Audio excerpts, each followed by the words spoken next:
दूसरा ये था कि वो जो मेरा जेठ था मुझसे पूछता सुहागरात कैसे मनाई, इस तरह के सवाल मुझसे उसने पूछे थे शादी के। जैसे 13 तारीख की विदाई थी, 14 तारीख की सुबह उसने मुझसे ये सवाल दहेज का आ रहा है और दहेज के लिए और एक अननेचुरल सेक्स करते हैं वो।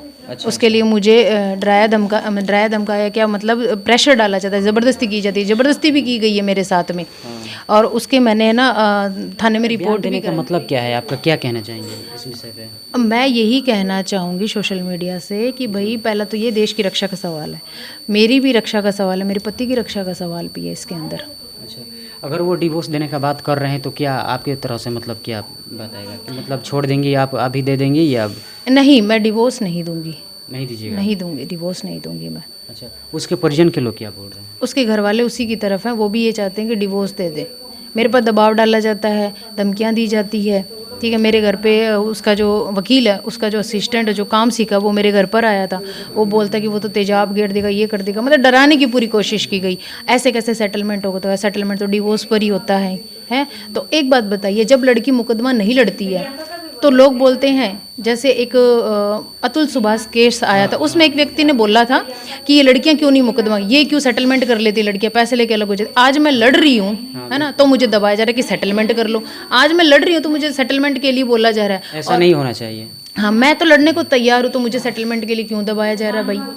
सही बात। हाँ, लड़कियां हाँ मानती हैं, उनकी मजबूरी हो जाती है, ठीक है, क्योंकि उनकी मजबूरी हो जाती है, नंदे होती है, भावजे होती, गाली गलौज सहन करनी पड़ती है। केवल ये दहेज की वजह से मतलब इस तरीके से ऐसा हो रहा है या कुछ आप में भी ऐसा कमियां हैं? नहीं, मुझ में कोई कमी नहीं है। देखिए, ऐसे तो कमी होती है, कोई परफेक्ट नहीं होता इंसान। जैसे कि मेरी हाइट कम है, मेरे पति 6 फुट का है, ठीक है, मेरा रंग फेयर है, तो मेरे पति का मतलब थोड़ा सांवला रंग है, ठीक है। तो ऐसे तो हम तो दोनों एक दूसरे के पूरे एक दूसरे को मतलब कंप्लीट करेंगे ना। हाँ, वो प्रकृति के ऐसे कमियां हैं। जैसे मेरी इंग्लिश अच्छी थी, बहुत ज़्यादा ग्रामर पोर्शन, मेरे पति की मैथ अच्छी है, इंग्लिश अच्छी नहीं है, मेरी मैथ अच्छी नहीं है, तो ये तो एक दूसरे को पूरा करेंगे। वो मुझे मैथ ये तो सिखाएंगे। कोई प्रताड़ना का बात नहीं हो पाया है कि मतलब इस तरीके से कोई ज़्यादा पढ़ा है या कम पढ़ा है या इस विषय में ज़्यादा रैंक हो, ये तो कोई प्रताड़ना की बात नहीं है। लेकिन जहाँ तक आप बात कर रही है कि आ रहा है यहाँ पे दहेज प्रथा को लेकर के, हाँ, दहेज का आ रहा है और दहेज के लिए और एक अननेचुरल सेक्स करते हैं वो। उसके लिए मुझे डराया धमकाया, क्या मतलब प्रेशर डाला जाता है, ज़बरदस्ती की जाती है, ज़बरदस्ती भी की गई है मेरे साथ में। और उसके मैंने ना थाने में रिपोर्ट भी कराई, मुकदमा भी कराया। मुकदमे कराने के बाद में इन्होंने पुलिस को पैसे दिए हैं। मेरे जेठ की रिकॉर्डिंग है, उसमें बोल रहे हैं 90,000 रुपये मैंने पुलिस के मुंह पर मारे, ठीक है। और जो जेठ है मेरे ऊपर गंदी नज़र है उसकी, यूज़ किए कॉन्डम मेरे बेड पे पड़े रहते थे। और क्या बोलते हैं, सेक्स पावर की गोलियां बेड का जो ड्रेसिंग टेबल होता है उस पर पड़ी रहती थी। मेरे जो बेड होता था उसके ऊपर वो कच्छे में पड़ा रहता था दिन के अंदर। क्या मतलब हो उसका ये सब कुछ?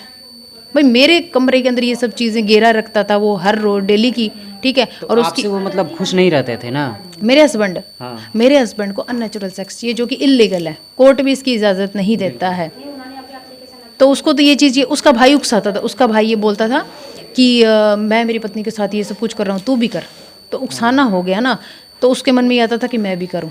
दूसरा ये था कि वो जो मेरा जेठ था मुझसे पूछता सुहागरात कैसे मनाई, इस तरह के सवाल मुझसे उसने पूछे थे शादी के। जैसे 13 तारीख की विदाई थी, 14 तारीख की सुबह उसने मुझसे ये सवाल किए थे। तो फिर मैं हकी बकी रहेगी, हमारे तो घूंघट पड़ता है। देखिए, घूंघट रखते हैं, ठीक है, मतलब वो रखवाते हैं तो रखते हैं भाई। जो जेठ हो गया ससुर से हम घूंघट रखते हैं तो वो रखवाते हैं, तो ठीक है, हमको कोई एतराज़ नहीं है भाई जेठ ससुर से घूंघट रखने में।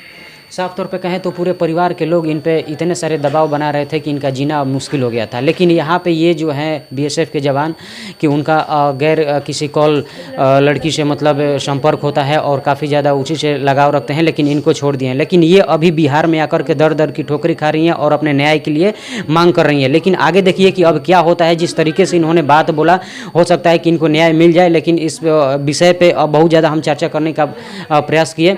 बाकी आप लोग क्या कहना चाहते हैं? अच्छा, जाते जाते क्या कहना चाहेंगी अपने पति के लिए कि हो सकता है कि वो फिर मान जाए या आपके साथ रहने लगे? मैं तो मेरे पति को सुधारना चाहती हूँ भाई, वो सुधर जाए, सही रास्ते पर आ जाए, क्योंकि ऐसी लड़कियों का कोई भरोसा नहीं है। और देश की सुरक्षा का भी सवाल है कि वो मतलब जैसे सूर्यकांत और साक्षी शांति का मामला आया था, तो सूर्यकांत ने पॉजिटिव डिसीजन लिया, है ना, साक्षी ने साथ दिया, साक्षी ने सूर्यकांत को बचाया, ठीक है, तो देश की सुरक्षा हो गई भाई। ऐसी महिला के साथ में रहता तो हो सकता है कोई बात आगे चली जाती और उससे देश को नुकसान हो जाता, सूर्यकांत को भी नुकसान हो सकता था, कि पैसों के लालच में कोई महिला उसका मर्डर कर देती, जैसे अभी मेरठ में हुआ है। तो ऐसे मेरे हस्बैंड को भी खतरा हो सकता है, देश को भी खतरा हो सकता है ऐसी महिलाओं से। हो सकता है क्या कह रही हूँ मैं, ये नहीं कि है ही, हो सकता है, तो इसकी जांच की जाए भाई। सही बात है। हाँ, तो मैं ये कहूँगी मेरे पति को, भाई मेरा पति सुधरे, सही रास्ते पर आए।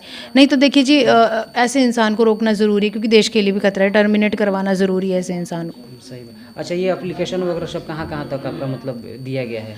एप्लीकेशन जो ईमेल किया गया है, ठीक है, ईमेल सीओ को किया गया, 2020 में किया गया था शायद, 2020 में लेटर और ईमेल दोनों किए गए थे। और अभी हाल फिलहाल भी कुछ समय पहले मैंने किए हैं ईमेल, और उसमें क्या बोलते हैं, लेटर भी भेजे हैं। जो डीजी है दिल्ली, वहाँ मेरे वकील के थ्रू भी लेटर भेजा, जो कि वापस आ गया। उसका तो प्रूफ पड़ा है मेरे पास, और बाकी प्रूफ जो डीजी को मैंने लेटर भेजे हैं, उसका जो स्पीड पोस्ट से भेजे गए हैं, वो मैं चेक करूंगी कि मैंने कहाँ रखे, क्योंकि बहुत सारे कागज़ हैं। लगभग मैंने कोशिश की है मेरे कोर्ट के जो भी कागज़ हैं उसकी फ़ोटोकॉपी मेरे पास हो। चलिए, बाकी आप लोग क्या कहना चाहते हैं कमेंट करके ज़रूर बताइएगा। क्या इनको न्याय मिलना चाहिए या नहीं मिलना चाहिए? बाकी मिलते हैं नए वीडियो में। धन्यवाद।